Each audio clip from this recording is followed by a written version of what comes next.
이제 갈등과 대립을 청산하고 포용과 협치를 통한 유능한 국회로 거듭나야 합니다. 국회 운영위원장으로서 민생을 앞바퀴에 개혁을 뒷바퀴에 걸고 전진하겠습니다.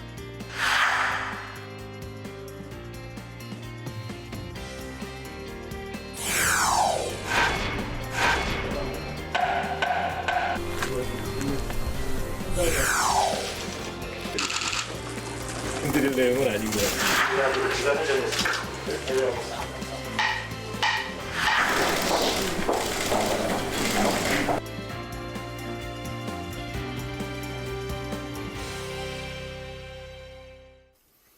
네, 이번 시간은 뉴스앤파워 인터뷰 코너입니다. 뉴스앤파워 인터뷰 연말연시를 맞아 국회 상임위원장과의 특별 대담 시간을 가지고 있는데요.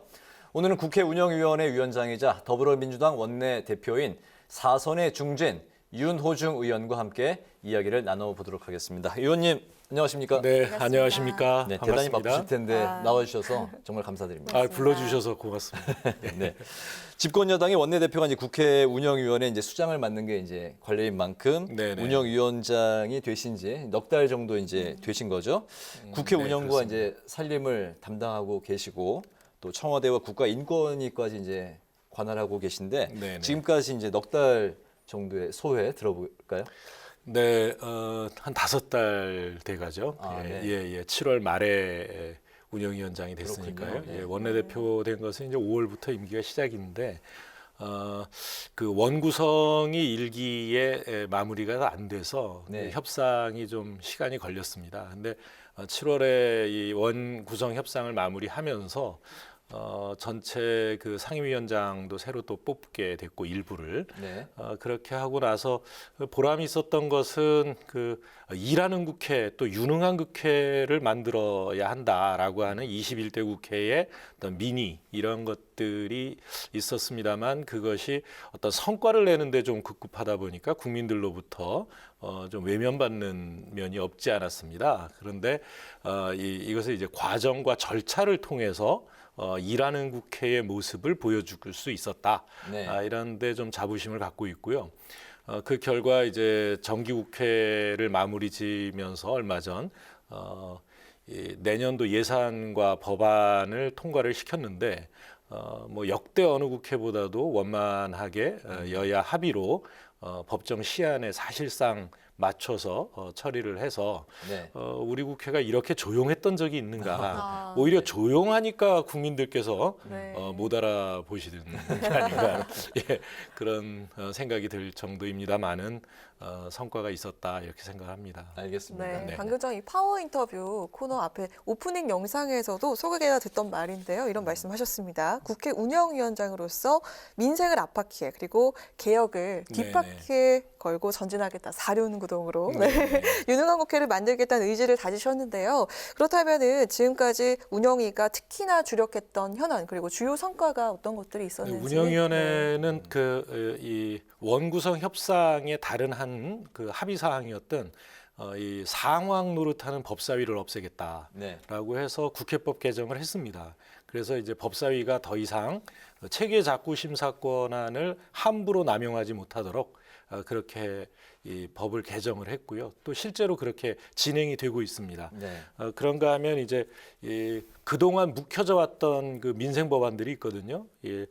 고향사랑 기부금법이라든가 또 세무사법 같은 경우가 상임위원회에서 결정이 돼서 왔는데 법사위에서 이걸 계속 잡고 있는 겁니다. 뭐 1년 이상 붙잡고 있기도 했고 이런 것들을 민생의 중요한 법들임에도 불구하고 법사위의 이 갑질에 의해서 통과시키지 못하던 것들을 다 통과시키게 됐다.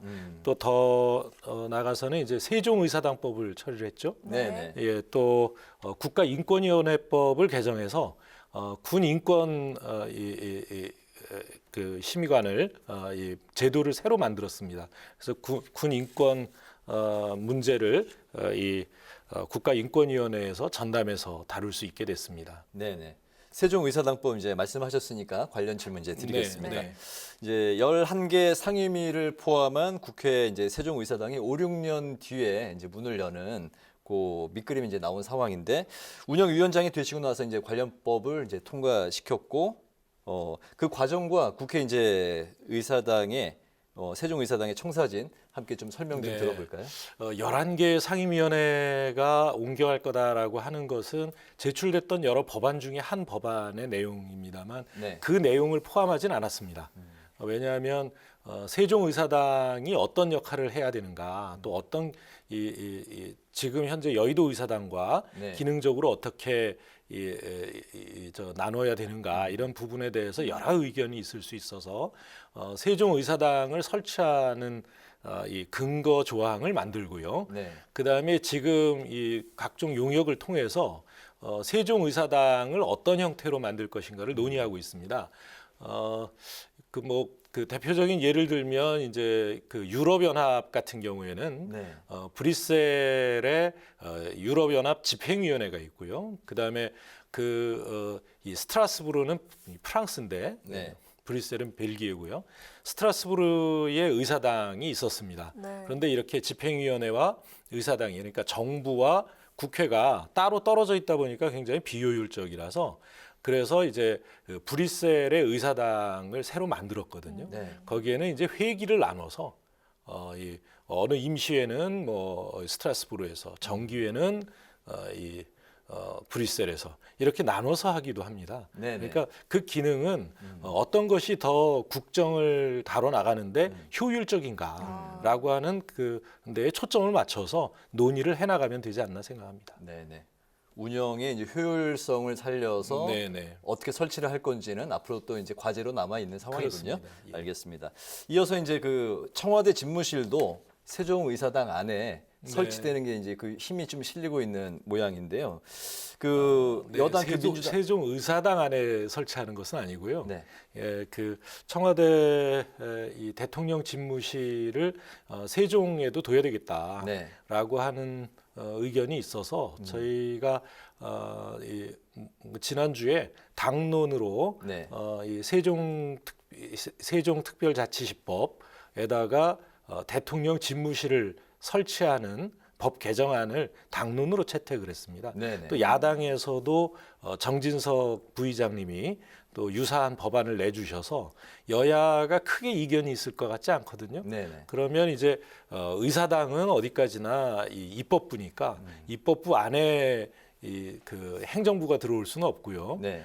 아무래도 다른 공간을 찾아서 이제 집무실을 갖추게 되면 뭐 대통령께서 이제 출퇴근을 하시는 거죠. 네. 지금까지는 대통령이 청와대에 계시고, 그러니까 광화문 뒤쪽에 계시고 이 공무원들이 전부 그 이동을 했지 않습니까? 네, 네. 그게 아니라 이제 대통령께서 세종시에 출근하셨다가 직무를 보시고 또 퇴근을 하시고 네. 이게 훨씬 더 효율적이다 이렇게 보고 있는 것입니다. 네. 네. 네, 그리고 운영위가 청와대 비서실 등을 감시하는 또 상임위인 만큼 네네. 이 부분도 짚어보도록 하겠습니다. 네네. 문재인 정부 5번째 청와대 민정수석이었던 김진국 수석도 이 되풀이되는 민정수석 또 순환사를 피할 수가 없었는데요. 반복이 되고 있는 이 잔혹사.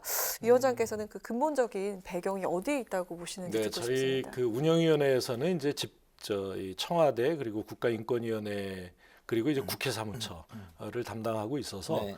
이렇게 이런 곳에서 일테면 공직 기강이라든가 네. 또 업무의 어떤 국정 목표나 이런 것들이 얼마나 다 충실하게 이루어지고 있는가 이런 것들을 이제 들여다보게 되는데요. 네. 김진국 수석의 일은 안타까운 일입니다. 이 아드님이 이 조현병이 좀 있으셨던 것 같아요. 네. 그래서 이제 좀 무리를 빚었는데 또 책임을 지고 사퇴를 하셨죠. 그러나 이 민정수석을 비롯해서 청와대 수석이 대통령 임기에 뭐 한 5명 정도 임명이 되는 것은 뭐 통상적으로 그렇습니다. 되게 적으면 4명, 좀 많으면 6명 정도의 수석들이 네. 어느 비서실이든 어느 수석 비서실이든 그렇게 교체가 되거든요. 뭐 민정수석 5번째 김진국 수석이 그만두게 된 사유는 그렇지만 네. 이렇게 잦은 교체는 아니다. 뭐 잔혹사라고까지 할 것까지 있겠습니까? 이런 말씀을 드리고 싶네요. 그냥 뭐 교체 네. 횟수를 보면 어느 정권의 그냥 평균적인 평균 수준이다. 네, 이렇게 알겠습니다. 네, 보시면 그렇게 되겠습니다. 보도록 네네. 하겠습니다. 또 운영에 관련해서 마지막 질문 드릴 네네. 텐데요. 앞서서 얘기한 현안들 외에도 운영위가 21대 국회 전반기에 꼭 이것만은 처리해야 한다. 그리고 앞으로 운영위를 어떻게 네. 이끌어 나갈 계획이신지 들어보겠습니다. 사실 이제 그 내년 3월이면 대통령 선거가 있고요. 네. 5월 10일이 새 정권 출범일입니다. 거기에 맞춰서 지금 뭐 어느 후보가 대통령이 될지 모르는 상황이니까 어느 당 후보가요.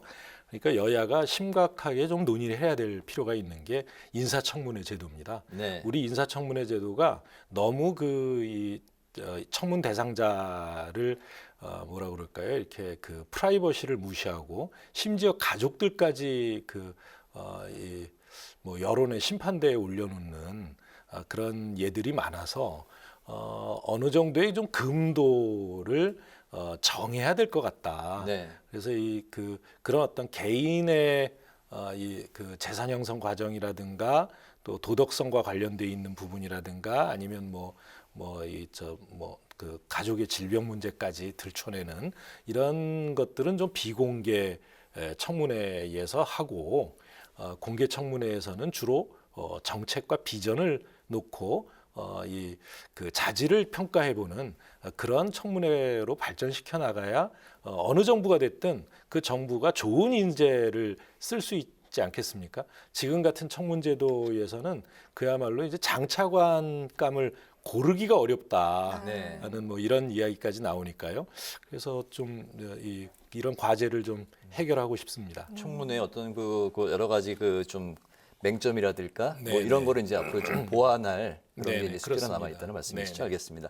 21대 국회 운영이 이제 앞으로의 이제 과제 뭐 이런 거 이제 여쭤보니까 마지막 질문처럼 느껴질 수도 있었습니다만 이제 질문의 절반이 끝났습니다. 절반이 남았습니다. 남아있죠. 이제 그 원내 사령탑으로서의 이제 말씀을 이어가겠습니다. 네네. 이제 코로나 관련해서 손실보상 관련 추경 얘기도 뭐 연일 나오고 있고 또 이제 선보상 얘기도 나오고 있지만 정작 여야 간의 논의는 뭐 진전이 좀 별로 없어 보입니다. 앞으로 그 속도를 낼 수 있을지 들어보겠습니다. 네, 여야 간에는 뭐 50조 추경, 뭐 100조 추경, 뭐 수많은 이야기가 나왔습니다만 네.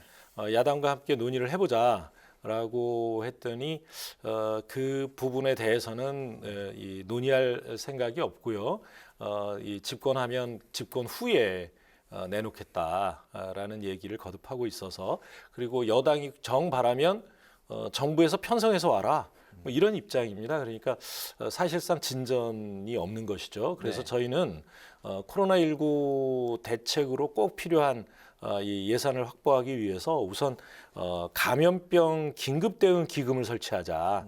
그래서 긴급 대응 기금법을 제출해 놓고 있고요. 네. 그 다음에 이제 손실보상제도가 이게 이제 분기가 끝나면 그러니까 예를 들어서 지금의 이제 4사분기지 않습니까? 네. 4사분기 저 행정명령에 의해서 이제 손실이 발생한 소상공인들이 있으면 내년 1분기에 가서 이제 심사가 시작됩니다.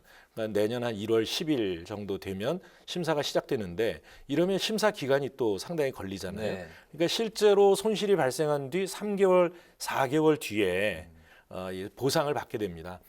그야말로 이제 소상공인들은 피해를 다 입고 고통을 다 겪은 다음에 그 다음에 이제 겨우 보상을 받는 이런 실정이라서 이 선지원 뭐 후정산을 하자. 네. 또는 뭐 후정산이라는 것도 이재기를 하는 소상공인에 대해서만 정산을 하는 이 방식으로 하면 훨씬 더 소상공인들에게 도움이 될 것 같다라는 취지에서 선지원 방안을 이제 이 소상공인 지원법에다가 집어넣는 것이죠. 네.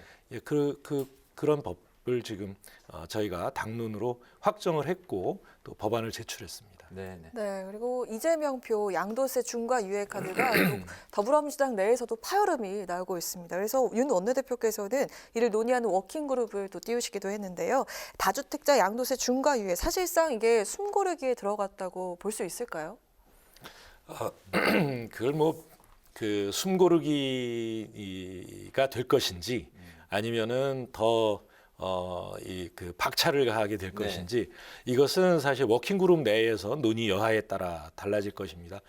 우리 당 내에 이 양도세 그 중과 유예를 찬성하시는 분들 또 반대하시는 분들을 전부 모아서 워킹그룹을 만들었습니다. 그러니까 그 강하게 이 입장을 밝혀온 분들이 직접 테이블 안에서 한 테이블에서 논의를 해서 답을 만들어 달라라고 하는 게 이제 제가 내놓은 대안이거든요. 네. 거기에서 저는 뭐 어떤 방식이 됐든 이 합의점을 찾을 거라고 생각을 하고 있습니다. 네. 네. 네.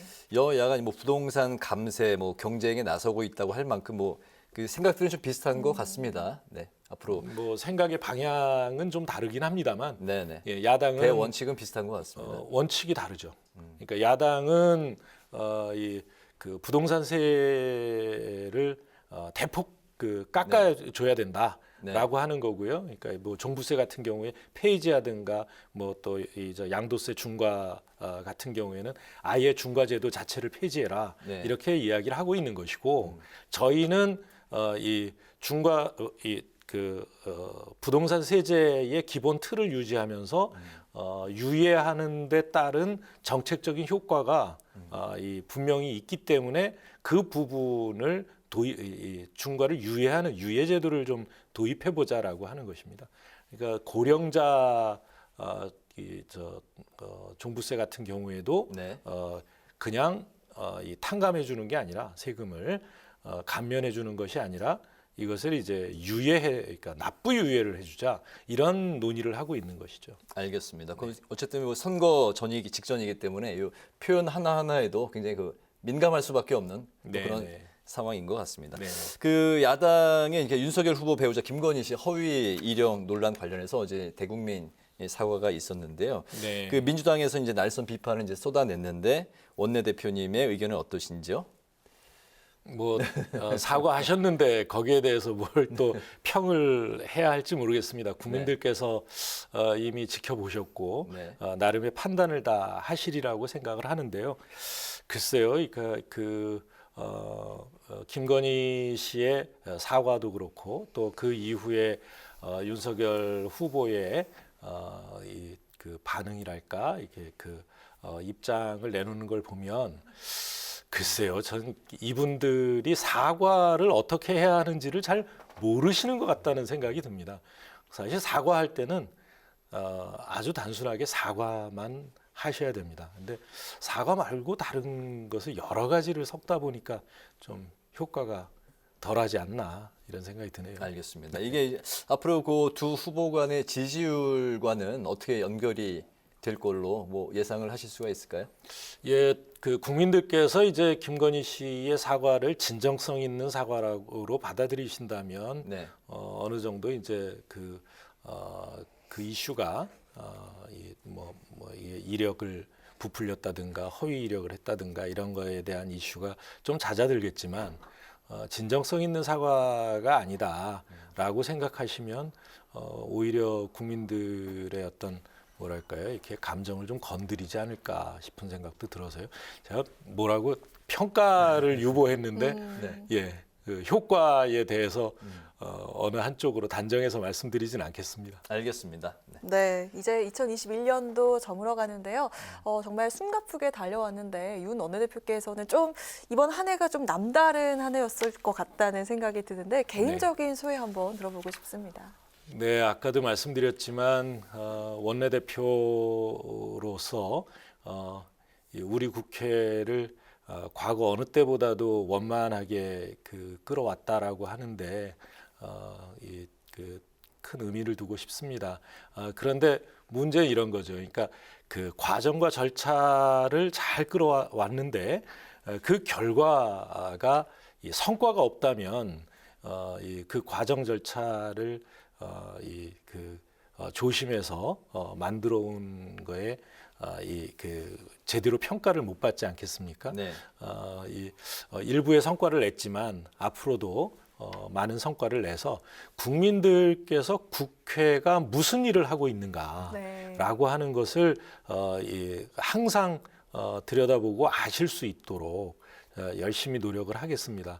우리 저 국회 방송에서도 국민들께 잘 전달해 주시기 바랍니다. 네, 아, 네. 최선을 그리고 다하겠습니다. 또 오늘 방송을 보고 계신 시청자 여러분들께도 연말연시 신년 덕담 한 아, 말씀 네, 네. 부탁드리겠습니다. 네. 네, 그렇습니다. 지난 이 한 해 동안 정말 수고도 많으셨고 또 코로나로 많은 그 어려움이 있으셨을 줄 압니다.